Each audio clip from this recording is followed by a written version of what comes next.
အာဆင်နယ်အသင်းကချန်ပီယံလိဗိုလ်လုပွဲကိုထိုက်ထိုက်တန်တန်တက်လန်းသွားခဲ့တာကြောင့်အာဆင်နယ်ဖန်ကြီးကိုမောင်တော်များအလုံးကိုဂုဏ်ပြုပါတယ်ခင်ဗျာနှစ်20ဆိုတဲ့အချိန်ကလူတစ်ယောက်ကောင်းကောင်းအရွယ်ရောက်တဲ့ကာလာပိုင်းခြားတစ်ခု10စုနှစ်2ခုအဲ့ဒီအချိန်တော်တွင်းမှာကျွန်တော်တို့ကနောက်တစ်ချိန်ချန်ပီယံလိဗိုလ်လုပွဲကိုရောက်ခဲ့တာအာဆင်နယ်လိုမျိုး fan base တောင်းတယ်ဂုဏ်သိက္ခာကြီးမားတဲ့အသင်းကြီးတစ်သင်းလန်ဒန်မှာဆိုလို့ရှိရင်လည်းလုံးဝအသင်းကြီးစီးရင်ဝင်ဒီလိုအသင်းတစ်သင်းအတွက်သူတို့ရဲ့အရှိန်အဝါတွေသူတို့ရဲ့ခမ်းနားမှုတွေနောက်တစ်ဆင့်ထပ်ပြီးမြင့်တင်ပေးနိုင်မှာကသူတို့တခါမှမရဘူးသေးတဲ့ချန်ပီယံလိအခုအာအီတာနဲ့တားတဲ့ဘက်များလှုပ်သွားခဲ့တာကအဲ့ဒီချန်ပီယံလိကိုယူနိုင်ဖို့တော့ကျွန်တော်တို့ဒီမိနစ်60ပဲကြံတော့တယ်အဲ့ဒီမိနစ်60ဆိုတဲ့ဘိုလ်လုပွဲမှာဘယ်အသင်းမှအသင်းကြီးအသင်းလေးမရှိဘူးအာဆင်နယ်ကတချို့ပြိုင်ဘက်တွေနဲ့လွယ်လွယ်ကူကူဒီစီကိုကြော်ဖြတ်လာလို့တချို့ကထင်လိုက်မယ်ဒါပေမဲ့အာဆင်နယ်ကြော်ဖြတ်လာခဲ့တဲ့ဘီယန်လီဗာပူးဇင်စပိုတင်အက်တလက်တီကိုမက်ဒရစ်တို့ကိုမလေးစားရင်တောင်မှအာဆင်နယ်လီဗာပူးပွဲစဉ်10ပွဲလုံးကိုအနိုင်ကန်ခဲ့တော့အချိန်တွေကိုတော့ဂုဏ်ပြုပေးတင်တယ်ဘာလို့လဲအာဆင်နယ်ကအဆင့်1ကိုမရခင်1-8ထဲမှာပါယုံလောက်လေးသာပါခင်ကျွန်တော်ဒီဘက်ချမ်းကိုရောက်မလာခက်ခဲကြက်တဲ့တစ်ဖက်က PSG တို့ဘိုင်ယန်တို့ဘက်ချမ်းကျွန်တော်ရောက်ကောင်းရောက်သွားနိုင်တယ်ဒါပေမဲ့ဘာဖြစ်လဲကျွန်တော်လီဗာပူးစဉ်10ပွဲလုံးနိုင်ပြီးအဆင့်1နဲ့တက်လာတဲ့အခါမှာတော့စူဖလားလမ်းကြောင်းကကျွန်တော်တို့အတွက်ကိုယ့်ရဲ့စူးစမ်းအားထုတ်မှုကြောင့် VIP အဆင့်တစ်ဖက်ချမ်းကိုရောက်သွားတယ်အဲ့ဒါပဲအဲ့တော့ကျွန်တော်တို့လည်းအမြင်တစ်မျိုးရှိခဲ့တာပေါ့အာအီတာနီနဲ့ဘာကြောင့်အလောဘတကြီးနဲ့10ပွဲလုံးကိုနိုင်အောင်ကစားပြီးအဆင့်1ကိုပို့ပြီးမမောခဲ့လေပလီအောကတက်လာတဲ့အသင်းတွေလည်းဘိုးဆွဲခဲ့တဲ့တာရကားတွေရှေ့မှာရှိခဲ့ဘူးလေဆိုကျွန်တော်တို့ပြောခဲ့ဘူးတယ်တကယ်တော့ကျွန်တော်တို့ပရီးမီးယားလိဘက်မှာလည်းအမှတ်တွေလိုချင်ခဲ့အောင်ဒါပေမဲ့အာအီတာကတော့ဘယ်သူတွေဘာပြောသူအဲ့ဘက်မှာရအောင်အမှတ်တွေယူတယ်အဆင့်1 VIP ဘယ်အသင်းနဲ့တွေ့တဲ့ဒုတိယကြော်ကိုယ့်ရင်ကိုယ်မှာကစားပြီးနောက်တစ်ဆင့်တက်မဲ့အခွင့်အရေးကိုကောင်းကောင်းစုပ်ကိုင်နိုင်ခဲ့တယ်မနေ့ကကျွန်တော် PSG ကို2ကြော်လုံးရှုံးလုံးကမှတ်မိသေးလားမသိဘူးပထမအကြော်ကြီးကိုကိုယ့်ရင်ကိုယ်မှာကစားရတ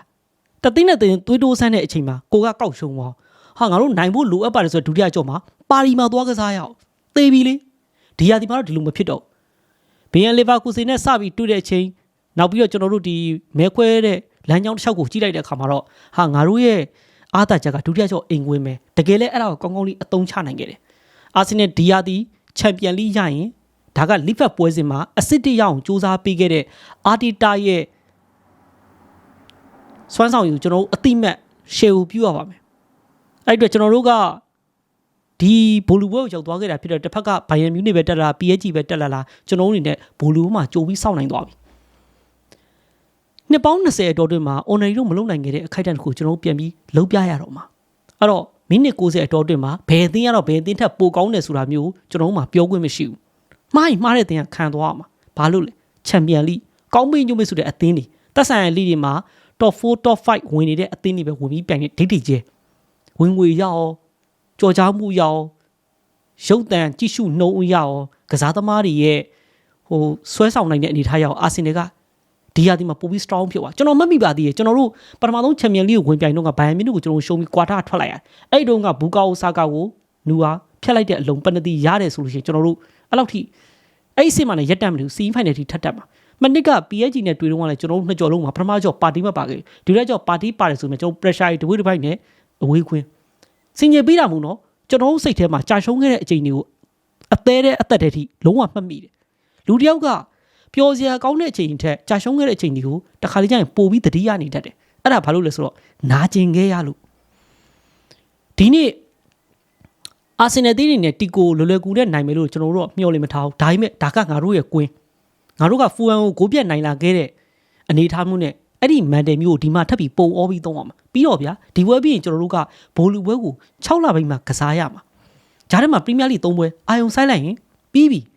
်ပြီးတော့လေဂျားထဲမှာကစားသမားတွေကိုပို့ပြီးအားရင်ဖြစ်သွားစီတာကမန်စီးတီးတေချသွားခဲ့တာအလိုလို2မှတ်ကောက်ရသွားတဲ့အာဆင်နယ်ကအဲ့မှာပို့ပြီးတော့ပျော်သွားပြီးအားရင်တွေပြည့်ဖြိုးသွားပြီဒီနေ့အာဆင်နယ်တင်းဆော့သွားတာဒီဖူအန်နဲ့တွေ့တော့ကတော့ကျွန်တော်တို့ဂိုးတွေအများကြီးအရန်ကြမ်းတမ်းနဲ့ရှေ့ကိုပို့ပြီးကစားသွားတဲ့ပုံစံမျိုးတော့မဟုတ်ပါဘူးဒါပေမဲ့ဘယ်အသင်းနဲ့တွေ့ရင်ဘယ်လိုဆော့ရမလဲဆိုတဲ့ formula ကိုတော့ကောင်းကောင်းလေးထိန်းချုပ်သွားတယ်အက်တလက်တီကိုမက်ဒရစ်ကဘာစီလိုနာကိုကြော်ဖြတ်တုံးကအရန်မြန်တဲ့ပုံစံမျိုးနဲ့ပြေးလွှားကစားခဲ့တယ်ဒါပေမဲ့ကျွန်တော်ဘယ်သူနဲ့ပဲတွေ့ကျွန်တော်ပြောနေကြစကားတစ်ခုရှိတယ် ကြိုက်တဲ့တင်ကြိုက်တဲ့လောက်မြန်ဆော့အာဆင်နယ်နဲ့တွေ့ရင်တော့အာဆင်နယ်လိုပဲနှေးကွေးသွားလိမ့်မယ်ကျွန်တော်နိုင်ရင်မှနိုင်လိမ့်မယ်ကျွန်တော်နိုင်ကောင်းနိုင်လိမ့်မယ်ဒါပေမဲ့ကျွန်တော်နဲ့တွေ့လို့ရှိရင်တော့ကျွန်တော်တို့ပဲနှေးကွေးသွားလိမ့်မယ်ဘာလို့လဲသူတို့တွေရင်ဆိုင်ခဲ့ရတဲ့ပြိုင်ဘက်တွေလို့ကျွန်တော်တို့ဒီခံစစ်က speed တွေအများကြီးမပေးဘူးဒီပုံစံတိုင်းပဲဆော့တာအဲ့တော့အာဆင်နယ်ရဲ့အားသာချက်ကဒုတိယကြော့အိမ်ကွင်းဖြစ်ခဲ့တယ်နောက်ပြီးတော့ speed တွေအများကြီးမပေးတဲ့ကစားဟန်တောင်တင်းနဲ့ခံစစ်ဒီရသည်အာဆင်နယ်အသင်းချန်ပီယံလိဖလားရဲ့ပရီးမီးယားလိဖလားရခဲ့မယ်ဆိုရင်တော့အာဆင်နယ်အသင်းရဲ့ခံစစ်နဲ့ဂိုးသမားကိုလုံးဝလက်ခုပ်တီးဂုဏ်ပြုပြီးတူးချင်းစုတွေပါပေးရတဲ့တယ်အဲ့လိုပြောလို့ကွင်းလည်နဲ့တက်စစ်မကောင်းပြတာမဟုတ်နော်ဒါပေမဲ့ဒီရသည်မှာအာဆင်နယ်အသင်းကိုစူဖလားတွေယူပေးနိုင်တာအဲ့တောင်တင်းနဲ့ခံစစ်ချန်ပီယံလိအခုလိဖက်ပွဲတွေ10ပွဲရှုံးထွက်အဆင့်ကွာတာစီမီဘိုလူပွဲ6ပွဲစုပေါင်း14ပွဲမှာအာဆင်နယ်ပေးကိုက6ဂိုးပဲရှိအဲ့ဒါပါရိုင်ယာက4ဂိုးပဲပေးရနော်ကီပါတပွဲနဲ့ဝင်ဖမ်းပြီး2ဂိုးတွေပေးထားတာအဲ့ဒီဂိုးတွေမှာပနတီတွေပါတယ်ဒါဟုတ်ကြီးချမ်းဖြင့်ချန်ပီယံလိမှာအာဆင်နယ်ကဘယ်လောက်ထိ strong ဖြစ်လဲကောင်းမွန်တဲ့ဒိုင်လူကြီးရဲ့လက်အောက်မှာဒါကစားခွင့်ရရင်ဘယ်လောက်ထိအဆင်ပြေလဲအဲ့ဒါပဲဒီနေ့ပွဲမှာအာဆင်နယ်တင်းချင်းကပ်သွားတာအာရီတာကိုဖူအန်နယ်ပွဲစဉ်ကစကယ်လီလေးကိုဆက်ပြီးတော့နေရာပေးပြီးအဲ့လူစင်းကိုပဲဆက်သုံးသွားတဲ့ခါမှာကျွန်တော်နည်းနည်းတော့စိုးရိမ်မိတယ်ဒါပေမဲ့ကောင်းတယ်ဗျပထမပိုင်းစကယ်လီပါတဲ့ကစားဟန်ကဒုတိယပိုင်းအိုဒီဂက်တို့ဝင်လာတဲ့ထက်ဇူီမယ်လီတို့ဝင်လာတဲ့ထက်တောင်ပိုပြီးငြိမ်နေသေးတယ်နည်းနည်းလေးဇူီမယ်လီဝင်လာတဲ့အချိန်မှာတော့နည်းနည်းဗယံမတာအခိုက်တက်လေးတွေ key off လေးတွေရှိနေသေးတယ်အဲ့တော့စကယ်လီလေးဒဏ်ရာမရသွားပါစေနဲ့ပေါ့သူထွက်သွားတဲ့အချိန်မှာနည်းနည်းလေးနာတာတော့တွေ့တယ်အဲ့တော့အာဆင်နယ်ဒီနေ့ပွဲထွက်လာတဲ့လူစင်းတော်တော်လေးကောင်းတယ်ဒီနေ့မှာတခုပြောချင်တာလေဆာကာပြန်ပြီးအချိန်မီပြန်ပါလာတာတော်တော်လေးကောင်းတယ်အခုသူက2ပွဲဆက်ကိုသွင်းတာသွင်းလိုက်တဲ့ဂိုးတွေကလည်း title race အတွက်ကောဘိုလူပွဲအတွက်ကောအရေးပါတဲ့ဂိုးတွေပဲဒီနေ့ရသွားတဲ့တလုံးတည်းသောဂိုးရဲ့ပတ်တန်တွေကိုကျွန်တော်ပြောပြမယ်ဒီဘောလုံးကမြေဖြားခလန်တာကဝီလီယံဆာလီဘာစီကဆာလီဘာအဲ့ဘောလုံးကိုဘောကယ်ရင်လုပ်ပြီးရှေ့ကိုရသလောက်တိုးလာတယ်ပြီးလိုက်ပြီးရောနှစ်ယောက်ခန်းစစ်နှစ်ယောက်ကြားထဲကနေပြီးတော့ရောဂရက်ပြေးအောင်ပြတဲ့အချိန်မှာချက်ချင်းကောက်ပြီးသူတို့ဘောခင်းပေးလိုက်တယ်ဒါမျိုးလုံးတွေကအဈေးခင်းပေးနေကြဒါပေမဲ့ဒီယာဒီမှာဂေဘရီယယ်စီကဟင်ကာဘေးအတွက်ဂိုးတစ်လုံးဖန်တီးခဲ့သူတို့ဘောပုံစံမျိုးဒါမျိုးလည်းသူဆာလီဘာလုပ်ပြီးွားတယ်ကောင်းတယ်ဗျာရောဂရက်ပြေးထွက်သွားတယ်ကျွန်တော်ကဖူအန်နဲ့ပွဲစဉ်လိုမျိုးစာကာစီပြန်ပြီးချပေးပြီးမြရောဂရက်စောင့်လာမဟုတ်ဘူးဗျာရောဂရက်ကအဲ့ဘောလုံးဆွဲပြီးပြေးထွက်ပါတယ်ပြီးတော့ box ထဲမှာကြကြနနတေချာကြည့်ပြီးတော့မှလောင်းဘောတင်လိုက်တာတောင်းတောင်မကစားမဆိုမြေလိမ်ဘောပေးတာများတယ်ဒါပေမဲ့သူပေးလိုက်တဲ့လောင်းဘောကအလဲမှာစုနေခဲ့တဲ့ပြိုင်ဘက်ခံစစ်ကစားမတွေကြော်ပြီးတော့အဝေးမှာရှိတဲ့ Trosset စီရောက်သွားတာ Trosset ကဒီဘက်မှာအဈေးနဲ့တူတယ်ဒါပေမဲ့ Trosset ကအဲ့ဘောလုံးကျုံလို့သူတမ်းမကန်အောင်တေချာချိန်တယ်ထိချက်3ချက်လောက်ထိသူထိလိုက်သေးတယ်ပြီးတော့မှသူကန်တယ်တစ်ဖက်ကအော်ဘလက်ကအဲ့ဒါကိုပုတ်ထုတ်တယ်ဒီနေထားမှာဒီလိုဘောလုံးမျိုးတွေထွက်လာရင်ဘယ်လိုပိတ်ရမလဲဆိုတာစကားလိုကစားသမားမျိုးကတော်တော်လေးကိုမှဘာလို့သူတို့နောက်ထပ် level ရောက်နေလဲဆိုတာအဆုံးဖြတ်ပဲအဲ့လိုနေထားမျိုးမှာကျန်တဲ့ကစားသမားအထူးသဖြင့်ပေါ့လေဟို match down မလေးပဲဖြစ်ဖြစ်မန်တူကီပဲဖြစ်ဖြစ် right time ရှိနေပါမလားဒါလည်းတစ်ချက်ဒါပေမဲ့စကားရောက်အောင်သွားတယ်ထွက်လာတဲ့ပုံပိတ်သွင်းတယ်ကျွန်တော်အဲ့ဒီကိုရတဲ့အချိန်မှာကျွန်တော်ချက်ချင်းမပြောသေးဘူးဘာလို့လဲဆိုတော့စကားလူကျုံနေနိုင်လားဆိုတဲ့အချက်တီကိုကစားမကြီးလက်တွေထောင်ကြတာရောဂရက်ကတော့မကျုံရှင်းတယ်ဒါပေမဲ့တစ်ဖက်က Trosset ကန်ပြီးတော့ပြန်ထွက်လာတဲ့ဘောလုံးကိုစာကာပိတ်တဲ့ချိန်မှာလူမကျုံဘူးဗျအဲကျွန်တော်ဂိုးရပါအာဆင်နယ်အတွက်တကိုးဒီဘယ်လောက်ထိတန်မိုးရှက်ဆိုအဲ့ရှုံးထွက်အဆင့်တွေမှာအရန်ကိုသိတာတယ်အာကြီးတော့တကိုးရပါပြီဆိုပြီးပြီဆိုပုံစံမျိုးအဲ့တော့တစ်ဖက်ကဘိုင်ယန်မြူးနစ်နဲ့စုံခဲ့သည်ဖြစ်စေ PSG နဲ့စုံခဲ့သည်ဖြစ်စေကျွန်တော်တို့ရဲ့ခံစစ်ကိုကျွန်တော်အပြည့်အဝယုံကြည်တယ်ပျော်လိုက်တာဗျာကျွန်တော်နှစ်ပေါင်း20ကြာပြီကျွန်တော်အသက်35နှစ်ပေါင်း20ဆိုတော့ကျွန်တော်15နှစ်လောက်ကကြည့်ခဲ့ရတဲ့ဗိုလ်လူပွဲတစ်ခုနောက်ထပ်ပြန်ပြီးကြည့်ရတဲ့အချိန်ဖြစ်သွားတာဗောလေအဲ့တော့ဒီအသင်းကိုကျွန်တော်ချန်ပီယံလိဖလားရစီခြင်းတယ်ဘာလို့လဲဆိုတော့ရှေ့မှာလဲလွန်ခဲ့တဲ့လလောက်ကကျွန်တော်ဗီဒီယိုတစ်ခုပြောခဲ့သေးတယ်လူတစ်ယောက်ကရနေကြအရာတွေထက်ဆိုင်တစ်ခါမှမရသေးတဲ့အရာတစ်ခုရတာသူတို့အတွက်အပျော်ရွှင်ဆုံးပဲအဲ့ဒီအရာသူ့အတွက်အမှတ်မိနေဆုံးပဲကျွန်တော်ဒီယာဒီချန်ပီယံလိရသွားပြီနောက်ရသည်အဲ့ဒီဖလားတွေဆက်ပြီးရရင်ဒီယာဒီမှာရတဲ့ပျော်ရွှင်မှုမျိုးမိချင်မှမိတော့မှာဘာလို့ဆိုတော့ပထမဆုံးအချစ်ဦးကိုမမေ့နိုင်တဲ့ခံစားချက်မျိုးပဲပထမဆုံးဆိုတဲ့အထီးတွေကအနူးညံ့ဆုံးပဲအမှတ်မိဆုံးပဲအဲ့တော့အာဆင်နယ်တင်းဒီနေ့ဘောလုံးပိုင်ဆိုင်မှု53%တစ်ဖက်က49%အားရဖို့ကောင်းတာကမာရီအိုဒီကက်ကောခိုင်ဘက်ကောအသင်းရဲ့လူစင်းမှာပြန်ပါလာတာအဲ့တော့ဒီကောင်လေးပြန်လာရင်အသင်းရလက်ဆိုးမယ်ဘာညာအဲ့လိုမတွေးပါနဲ့သူတို့ကိုတုံးကြည့်မယ်45မိနစ်အဆင်ပြေထုတ်ဒါပဲလေ ရေးကြီးအသင်းလူစင်တောင်းတင်းမှုပဲပြီးတော့အာဆင်နယ်ကဒီနေ့ဂိုးပေါက်က73ချိန်ရှိတယ်ဂိုးပေါက်တက်မှု2ချိန်ပဲရှိတယ်အဲ့ရမှာတကိုးရတယ်တစ်ဖက်ကဂိုးပေါက်ကန်သွင်းမှု6ချိန်မှာ2ချိန်ဂိုးပေါက်တက်ဒါပေမဲ့ရာယာကောင်းကောင်းလေးစေသွားနိုင်ခဲ့ဒီမှာအနေများတဲ့အခိုက်အတန့်2ခုရှိတယ်2ခုမဟုတ်ဘူး3ခု4ခုလောက်ထိရှိပါတယ်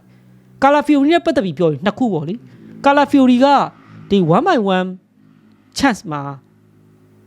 ဘောလုံးကိုသူကကိုလုံးနဲ့ကာပြီးယူတာအဲ့ဒီအနေထားမှာသူ့ဘေးနားနေပြီးတော့တီကိုကစားသမားတယောက်ကကြော်ထွက်သွားတယ်ဒါပေမဲ့သူ့စီမှာဘောလုံးကရှိနေတဲ့အချိန်လေးဖြစ်တဲ့အတွက်အဲ့ penalty box ထဲမှာပဲကောက်ပြီးစောင့်တွန်းလိုက်တာဒါမျိုးက Premier League ဒိုင်းနေဆိုအနေတော်တော်များတဲ့အခိုက်အတန့်ဒါပေမဲ့ Champions League ဒိုင်းကျွန်တော်ကဟိုတနေ့က penalty မရတာတစ်ပိုင်းနော်ဒါပေမဲ့ကျွန်တော်ယုံကြည်ပြီးသား Champions League ဒိုင်းဒီမှာမှအဲ့လိုမျိုးအစင်တန်းတာမရှိရင်ဘယ်ဒိုင်းတို့ကျွန်တော်သွားပြီးယုံကြည်ရမှာအဲ့တလုံးနောက်တလုံးကကျတော့ Gabriel Maguire ဂျူရယ်တခုမှနာပြီးပြုတ်ကြသွားအဲ့ဒီအဖြစ်ဖြစ်ပြီးစက္ကန့်ပိုင်းလေးအတွင်းမှာပဲ Griezmann ကို slide သွားပစ်တာ Calafiori ဘောလုံးမထိဘူးနော်6ကိုခြေစုံနောက်ခြေမျက်စိနာကိုသွားထိတာအကဲသာ Gabriel အနေနဲ့အဲ့ရှိမှနာထားတဲ့ပုံစံမျိုးမဖြစ်ခင်အဲ့ဒါ penalty ပေးရဖို့များတယ်ဟာ Calafiori ကိုထုတ်တော့ဟေးဆိုပြီးကျွန်တော်တို့လန့်သွားတာမကြောက်ဘူးအာရီလာလည်းဆုံးဖြတ်တယ်ဟင်ကားပြီးကိုထည့်လိုက်တယ်အဲ့ကြမှာကျွန်တော်စိတ်အေးသွားတာနောက်တစ်လုံးကကျတော့တစ်ဖက်ကကစားသမားကအဲ့ penalty box ထဲမှာပေါ့လေကန်သွင်းဖို့သူတို့ရဲ့တိုက်စစ်ကစားမှာကန်သွင်းဖို့အတွက်ဝင်သွားတာကစားသမားနာမည်တော့ကျွန်တော်ဒီပွဲပြီးချင်းရိုက်တာဖြစ်တဲ့အတွက်တိတ်မှန်းပြီးတဲ့အခါကျရင်လည်းနားလိုက်ပြီနော်အဲ့တော့အဲ့ကစားမဝင်သွားတာအဲ့ဒီအလုံးကိုဂီဘီမကိုင်းလိုက်သွားတာဟိုကလည်းဟန်ချက်ပြက်နေပြီသူကလည်းရအောင်ရှင်းဖို့ကြိုးစားတယ်ဒါပေမဲ့ကျွန်တော်ဒေါင်းကန်ပေါ်ပဲပေးလိုက်ကန်ကောင်းလို့တော်တော်လေးအနေများရာယာအရှိမှကြံခဲ့ပြီဟာအဲ့အလုံးပြီးတော့ဝင်လာတဲ့ဘောလုံးတွေကိုယောဂရက်တို့ဂီဘီတို့တောက်လျှောက်ခေါင်းတိုက်ပြီးရှင်းတယ်ဘန်ကြီးလဲစကာနဲ့တွဲဆော့တဲ့ link ကလေးတွေမစိုးဘူးနောက်မှတော့သူလည်းလိုအပ်ချက်ရှိတယ်အဲ့တော့ဒီနေ့ပွဲမှာကျွန်တော်တော်တော်လေးကြိုက်တာကဘီတာယောဂရက်ကောင်းလိုက်တာဗျာမင်းတို့ကြိုက်တဲ့နေရာနေဘောလုံးကန်တင်hold up play နောက်ဆုံးသူ့ကိုအတင်းလိုက်ပြီးကတ်ပြီးတော့လူကတ်ပါဆိုတဲ့ကောင်းလေးဝါသွားတယ်အဲ့လောက်ထိကိုကောင်းတာယောဂရက်ကြီးတော်တော်ကြီးအသားကျလာတာအသင်းရဲ့တလုံးနဲ့သောဂိုးရဲ့မြေဖြားခံရကလည်းဒါဆာလီဘာပြီးရင်သူ့စီယာလို့ပြောလို့ရတယ်အာဆင်နယ်သင်းစီကိုရောက်လာရင်လေဘယ်အသင်းမှာဘလို့ပဲကန်တီမြေးကစားခဲ့အသင်းရောက်လာရင်အဲ့ပတ်တန်နီတွေကိုဝင်သွားတာပဲအဲ့တော့အာရီတာရဲ့တုံတင်မှုပဲကောင်းတယ်ပြောမလားသူ့ရဲ့နာခံတည်ယူမှုပဲဟိုမြင်မြင်ဆန်ဆန်တက်မြောက်လေတယ်ပြောမလားတော်တော်လေးကိုအဆင်ပြေတာအဲ့တော့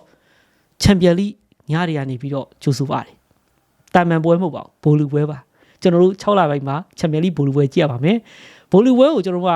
ကစောကြူရောက်နေတာဖြစ်တဲ့အတွက်ပြိုင်ဘက်တွေဘယ်သိမဲ့လာကျွန်တော်တို့အကောင်းဆုံးရင်ဆိုင်သွားမယ်အထူးသဖြင့်ကျွန်တော်တို့ရဲ့ခံစစ်ကိုကျွန်တော်ယုံကြည်တယ်တိုက်စစ်ကငါတို့ဂိုးသွင်းနိုင်ပါမလားလို့တန်တရားရှိရင်တော့မှဒီခံစစ်ကကျွန်တော်တို့ကိုစူဖလားတွေယူပေးနိုင်မယ်လို့ကျွန်တော်အပြည့်အဝယုံကြည်ပါတယ်ကျွန်တော်ညီကိုမောင်နှမတွေအားလုံးပဲပျော်ကြပါစေဘောလုံးအားစားနီးကလေဟိုကိုကြိုက်တဲ့အသင်းကိုစီရှိကြသလိုတနေ့တာဘဝအမောတွေလည်းအားလုံးကပိုင်ဆိုင်ထားကြတာအဲ့တော့ဒီဘက်ခင်မှာပေါ့လေကိုယ့်ကိုပျော်စီတဲ့အရာကရုပ်ရှင်တွေရှိကောင်းရှိမယ်အားကစားတွေရှိကောင်းရှိမယ်ကိုယ့်ရဲ့အိမ်သူထထဖြစ်ကောင်းဖြစ်မယ်ဒါပေမဲ့ကျွန်တော်တို့လူပြိုတွေအတွက်ကတော့အားစားတည်တာအရာပဲအဲ့တော့ဒီအားကစားကကျွန်တော်တို့ရဲ့နေ့စဉ်ဘဝထဲမှာအမြဲတမ်းရှိတယ်အခုကျွန်တော်တော်တော်လေးပြောပါတယ်ဒီအပိုင်းကျွန်တော်ကျမ်းမာရေးသိမ့်မကောင်းတာတော့မှအာဆင်နယ်နိုင်ပွဲတွေရတဲ့အခါမှာကျွန်တော်တို့အားစီထိုးထားသလိုပါပဲကဲအစိုးရကြည့်ပြတယ်လေအားလုံးကျေးဇူးတင်ပါတယ်ဘောလုံးပွဲနဲ့ပတ်သက်ပြီးစော့ကျင်နေဆိုရင်ဘောလုံးပွဲလဲလောင်းတက်တယ်ဆိုရင်တော့ကျွန်တော်စီမှာဓာတ်ရိုက်လာပြီးအကောင့်ဖွင့်လို့ရပါတယ်ကျွန်တော်ရသမျှပတ်စံတွေကကျွန်တော်ညီကိုတွေအတွက်ပဲအမြဲတမ်းပြိုင်ပွဲပြန်ပြီးလုပ်ပေးနေပါတယ်အဲ့တော့ဘိုင်ဘာဖုန်းနဲ့တုံညာကို646 9လုံးတုံညာ3တယ်နံပါတ်တုံညာကို0993ခေါင်းနေရတော့မှဆက်သွယ်ချိတ်ဆက်ပြီးကစားလို့ရပါတယ်ကျွန်တော်လည်းကော်မရှင်ရပါတယ်ခင်ဗျာဘောလုံးပွဲမစော့တိုင်းတော့ YouTube မှာ VPN link ဖွင့်ပြီးတော့အားပေးလို့ရပါတယ်မစော့တိုင်းတော့မစော့ပါနဲ့ခင်ဗျာ